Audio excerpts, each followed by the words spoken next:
এক কথা যদি বলতে চাই যে আমাদের যে সামনের বাংলাদেশ, এই বাংলাদেশকে সামনে এগিয়ে নিয়ে যেতে হলে নারী এবং পুরুষের দুজনার সমান মেলবন্ধনটা প্রয়োজন। তাহলেই হয়তো যে অবস্থায় থাকুক না কেন মেলবন্ধনটা প্রয়োজন এই বাংলাদেশকে গড়বার জন্য। আজকের পহেলা বৈশাখের প্রথম দিনে উদ্ভট কিছু কাণ্ড আমি দেখেছি যে একজন নারীকে পিছনে নিয়ে তিনি বসে আছেন। আসলে পুরো বিষয়টা কেমন যেন উল্টা পাল্টা লাগছে। আমি তার কাছ থেকে জানতে চাবো এই উদ্ভট কেন এই ডিজাইন করলেন বা এটা কি বোঝাচ্ছে?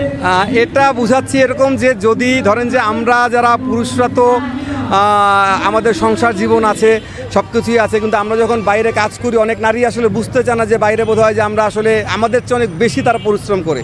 কিন্তু একজন পুরুষ যে কী পরিমাণে পরিশ্রম করে সেটা একজন নারী যদি তার সঙ্গে বাইরে বের হয় সকাল থেকে রাত পর্যন্ত থাকে তাহলে তো সে বুঝবে যে আসলে কতখানি সে পরিশ্রম করে। এবং এটা দ্বারা কি বোঝাচ্ছেন যে নারী আপনাকে কোলে নিয়ে বসে আছে? এখন আমি সেটাই বলছি যে কোনো একটা সময় যদি সেই পুরুষটি যদি অক্ষম হয়ে যায়, সেই পুরুষটি যদি তার যে কাজের যে জায়গা সেটা যদি নষ্ট হয়ে যায় বা সে শারীরিকভাবে যদি বিকলাঙ্গ হয়ে যায়, প্রতিবন্ধী হয়ে যায়, তাহলে একজন নারী যে পুরুষটা তাকে সাপোর্ট দিয়েছে, তার সংসারটা সাপোর্ট দিয়েছে, তার সন্তানকে সাপোর্ট দিয়েছে, সেই পুরুষটাকে যেন নারীরা ভুলে না যায়, সেই পুরুষটাকে যেন সেই নারীরাই মানে পাশে নিয়ে চলে, সামনে চলে, তা মানে সামনে চলে। ধন্যবাদ। মানে এইটা দ্বারা আপনি কি বোঝাচ্ছেন? নারী আপনাকে কোলে নিয়ে বসে আছে নাকি আপনি তাকে নিয়ে?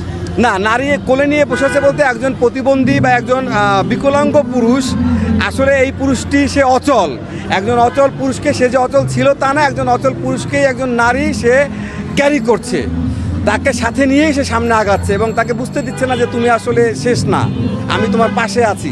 নারী পুরুষ সমান অধিকার চায়, সমান এখানে সমান হইল না। সমান অধিকার বলতে সমান অধিকার তো অন্য বিষয়, যেটা হলো যে কাজের ক্ষেত্রে আমি বলছি যেটা সেটা হচ্ছে একজন পুরুষ যদি সে অক্ষম হয়ে যায় যে ঠিক আছে, কিন্তু আমি একজন পুরুষ তো সে সংসারে সাপোর্ট দিয়েছে, অনেক সাপোর্ট দেয়, একটা সংসারটাই সে মানে।